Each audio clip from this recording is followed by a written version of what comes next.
So I wanted to start with the 1991 PGA Championship, a tournament, I mean, that heading into it, it didn't seem like you even had any chance at being able to play in it. Explain like how you found out you were going to be able to play and your reaction to even that. Well, I knew I was ninth alternate as of Monday, I think. And as of Wednesday, I was like second or third. I think I had to do something real close to Crooked Stick the week after. And I said, I'll just drive up. You never know. So when I got in, it was like 2 o'clock in the morning, Thursday morning, and there's a message on the hotel line saying that you got Nick Price's spot. You'll tee off at, I think, 12 something. Congratulations, welcome to the 1991 Crooked Stick PGA Championship. And this is 91, in the very early stages of starting your career. To have the opportunity to play in this is a really big deal. As you started having success in the tournament, tell about the note that you get from your childhood idol and the most accomplished golfer of all time, Jack Nicklaus.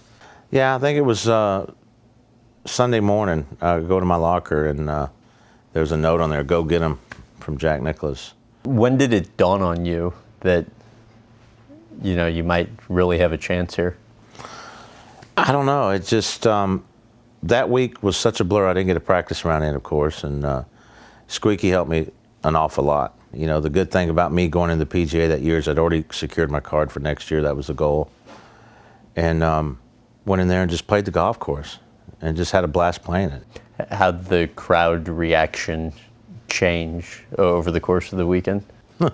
Thursday, it was, there was a few people, not many. But it got a little bigger Friday. Then Saturday, it got really, really big. And then after I went to the preseason Colts game, you know, at Mr. Irsay Stadium there, watched the Colts play the Rams, I think it was. I had no idea they were going to introduce me on the 50-yard line. I felt like I'd won the golf tournament already. People went nuts. And then Sunday was just like, you know, 60, 80,000 people out there just going nuts. It was great. It was awesome. After winning, how did your life almost change overnight? It was different. It didn't dawn on me until I went out just to play a practice round or the Pro-Am. And, really? Yeah. It was, what do you mean it didn't dawn on you?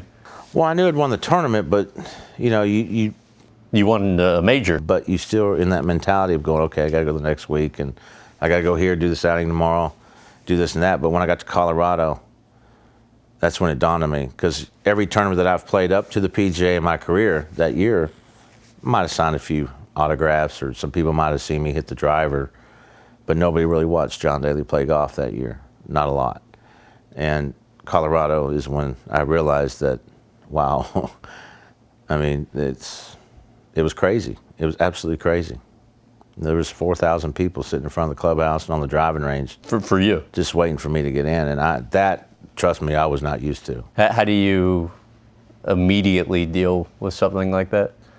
Well, I kind of liked it at first, you know, and I still do. I mean, you know, but the security was great. But it took a little bit to get used to. It really did. And it's a great feeling to know that many people are rooting for you.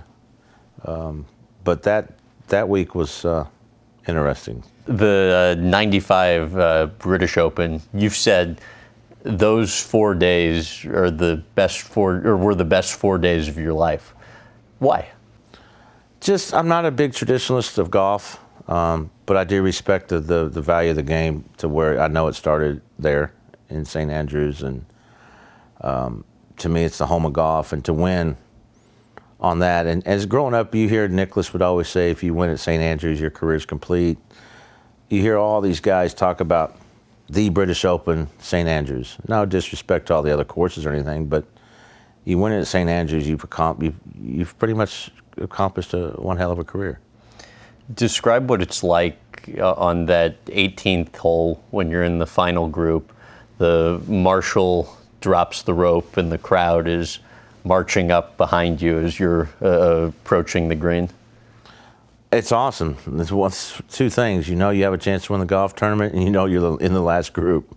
But it's really the ultimate feeling to know that I got a British Open. And I don't know if it's age and maturity or just you'd already won a major a few years before, but it seemed like you were just able to kind of appreciate it more. Describe the feeling of what it's like winning that tournament. To me, I think the British Open is probably the hardest one to win. You know, you don't have a lot of qualifiers like you kind of do in the U.S. Open as we do here. So I think the two hardest tournaments on tour to win is the British and our Players Championship, because to me it's when the whole, you know, every best player in the world's playing. And so I rank that one very, very, very, very high, probably the hardest one to win. What would you say has been the most satisfying moment from your career to date? I think winning 2 majors is great, but